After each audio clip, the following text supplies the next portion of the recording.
Wolfman Creek. This awesome story is written by an unknown author.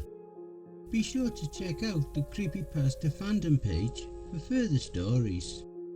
So grab your coffee, sit back and enjoy the show. And don't forget, where fear is, happiness is not. Living in Colorado as an avid snowboarder, you would probably think everything is nice for me being around some of the best resorts on the planet. My main problem? I hate those places. They are overcrowded, overpriced, and frankly, not very fun. I've always preferred the mid-sized ski areas that are a bit more off the average person's radar. These places, with better value, crowds, and, in my opinion, terrain, can be a hidden gem amongst the competition. Other times, there's more to the story about why these places are left more undisturbed. It was 2011. The snowfall we had that season was quite mediocre. None of the ski areas anywhere seemed to be getting snow. The base depth at all of them was less than 2 feet, and it was already December. Browsing through some snow reports one day, I found an interesting little ski area that had nearly twice the snow versus anywhere else. A little place called Wolf Creek. It was astounding. Everyone else had less than 2 feet, and here was this ski area with over 4 feet of snow. I naturally got a bit excited and decided to look a bit more into the ski area. The trail maps I found on the website looked promising. It was small, but it seemed to have a lot of different terrain. The area seemed to be split down the middle in terms of what it offered. The northern half had all the basic runs, and the southern half was almost more of a backcountry style area, with just one chair and a majority of the runs requiring a decent hike. Overall, it looked quite promising and would be a fun place to visit. I asked my roommate Dalton if he wanted to come with me over the weekend. No way, man, not going there. Why not? I asked. You want to have fun with the wolf, man? Go ahead. Quit trying to scare me and tell me why you don't like it. My friend went there a few years back and swore he saw this massive black creature lumbering through the trees off one of the runs. You know, I think I've seen them too. They are called bears. I laughed back. No, he said it was definitely not a bear. He claimed it almost looked like some sort of... It's hard to explain. What? A werewolf? I joked. It's not really that. He just called it the Wolfman because of where he was. I won't go, and that's final. Not wanting to go to Wolf Creek by myself? I'm not scared. It's just more entertaining with a group. I decided to call up my friends, Spencer and Christian. They emphatically said yes before I even finished asking. That Friday, I loaded my gear into my truck, picked up Spencer and Christian, and drove down south to Wolf Creek. It's a bit out of the way, 4 hours away from where I lived, not near any major town, off a highway in a bit of a desolate area. Slightly unnerving, but nothing major. Most of these moderate places are a bit away from civilization. We got our lift tickets and began messing around the northern half. The other parts could wait a bit. We breezed through a lot of the runs in about 2 hours thanks to the low crowds. I split off from Christian and Spencer for a bit to play around on one of the shorter runs. Just a little blue run called Car that met up with the original trail further down. It was an undulating run with a lot of dips. Executed correctly, most of these bumps could yield a little air. Naturally, I was enjoying these jumps and almost didn't see the mess in the trees near the end of the run. I only noticed because some of the snow where I landed was a pinkish tone that got darker as it moved into the trees. A rabbit's remains were messily strewn about several feet off the run. It was quite freaky, but I brushed it off. There are quite a few predators out there, so I assumed it was just a fox. That was until I looked a bit closer. All the meat from the rabbit was still present. The rabbit had not been hunted for food. Something just eviscerated it for the sake of killing it. Maybe the fox had rabies and was starting to go insane. Or maybe it was... No, I won't go there. I didn't tell Spencer or Christian about the rabbit after we met back up. What would I tell them anyways? Hey guys, I just found this really creepy, disgusting thing in the woods that might be a sign of something really screwed up. Want to go back for another run? After messing around for a few hours, we decided to hit up the other half. The more extreme areas with trees, cliffs and whatnot. Not only that, less patrol and ski area atmosphere. I will say this area had some of the best ski area terrain I've ever experienced. The cliff drops were exhilarating. The tree runs were fantastic. One of the moments I truly felt alive. And then I found another one. This time it was a skunk. Whereas the last one seemed like a fox or other animal could have done it, this seemed like there was some intent to it. The skunk's head was smashed in and it was sliced down the middle with its organs spilling from the cut. Christian and Spencer were with me this time and they were truly disgusted. Only then did I tell them about the rabbit I found earlier. Okay, that's really twisted. The hell do you think is doing this? Spencer asked. Christian began to reply with, Maybe it's the Wolfman. No! I shouted. We aren't falling for this cryptology crap. Someone's just messing with us. I told a few people I'd be here today. Maybe they're just trying to perpetuate this bull. I definitely didn't convince them, and I'm quite sure I couldn't convince myself this was the truth. Christian offered a solution to try and get the skunk and rabbit from our minds. How about one more run? He said he wanted to go on one of the most remote parts of the ski area, Horseshoe Bowl, which required a 45-minute hike from the chair. Spencer and I reluctantly agreed to go with him.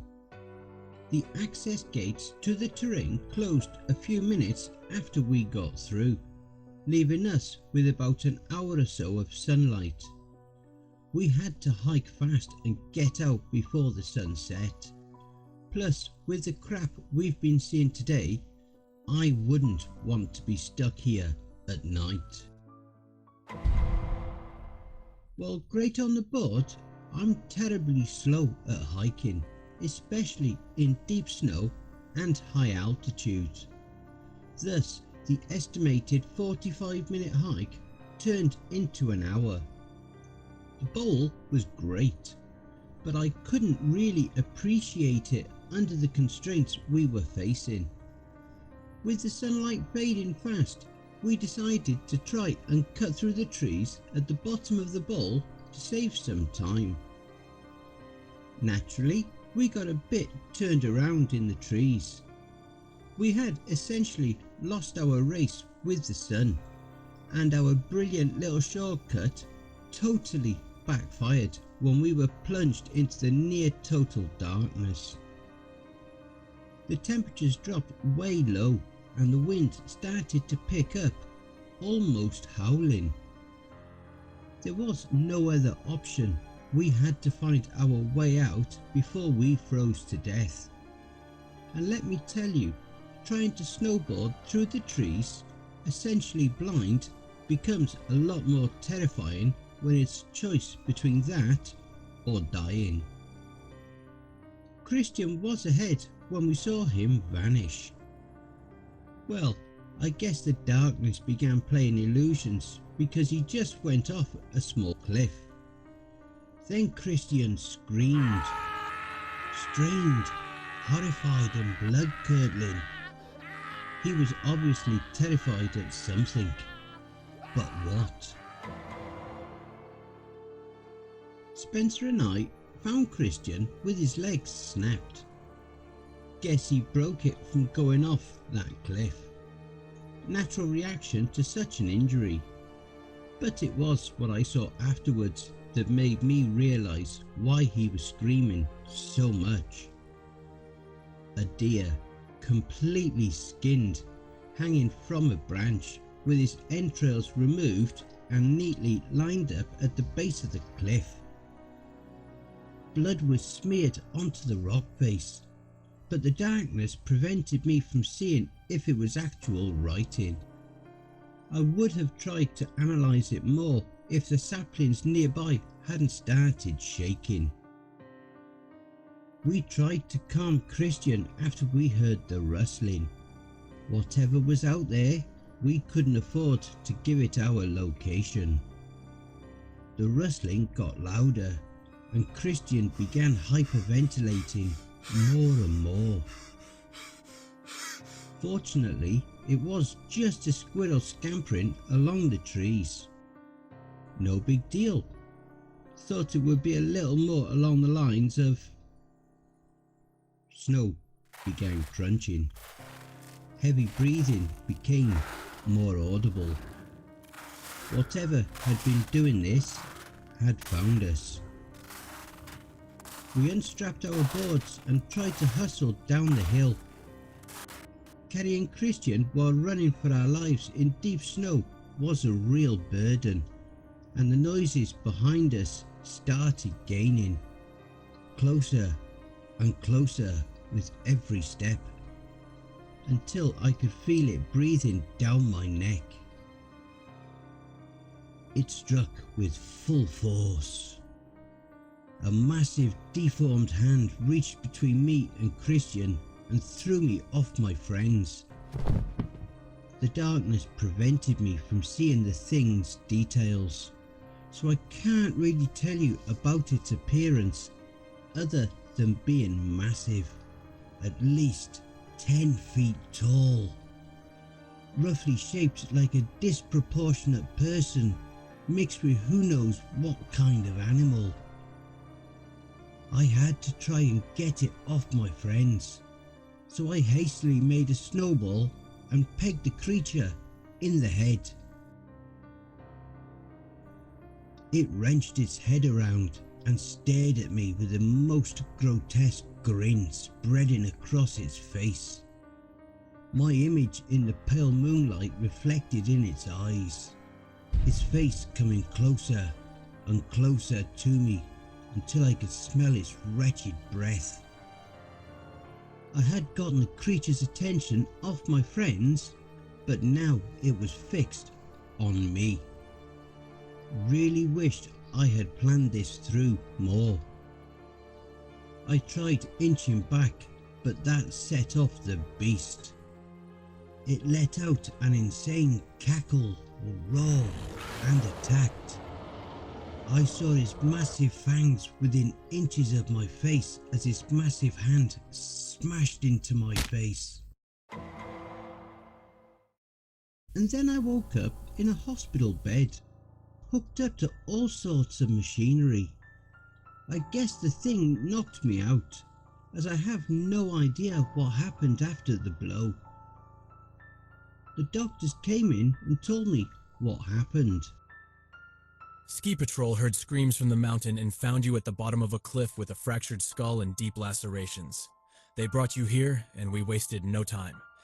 You've just come out of massive reconstruction surgery to rebuild your skull. With the damage we repaired, it's extremely lucky you're alive. What happened to Spencer and Christian? I asked. Who? Ski Patrol only found you up there. There were no signs of anyone else in the area. What about the deer and the blood on the cliff?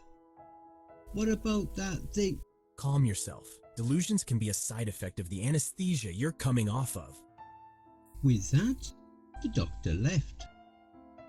I still bear the scars from the surgery on my forehead, and I still have 3 cuts going diagonally across my abdomen.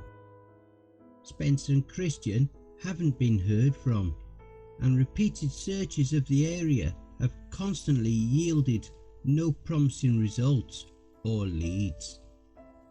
I can't think of my sacrifices in vain, and I can't give up on them. Whatever this Wolfman is probably still out there, and it's waiting for a new quarry. Keep track of yourself when you're in these places. You never know what's watching you.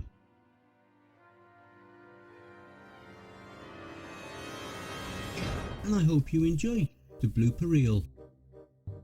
These places can be a hidden gem amongst the base depth at all, and dove down to slightly unnerving, but nothing might. After messing around for a few hours, we did the access gates to the terrain.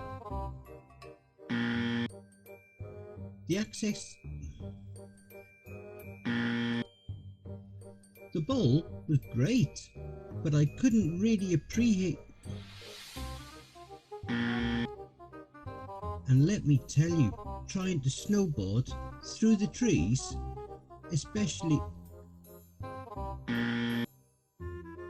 it wrenched its head around. I can't think of my sacrifices.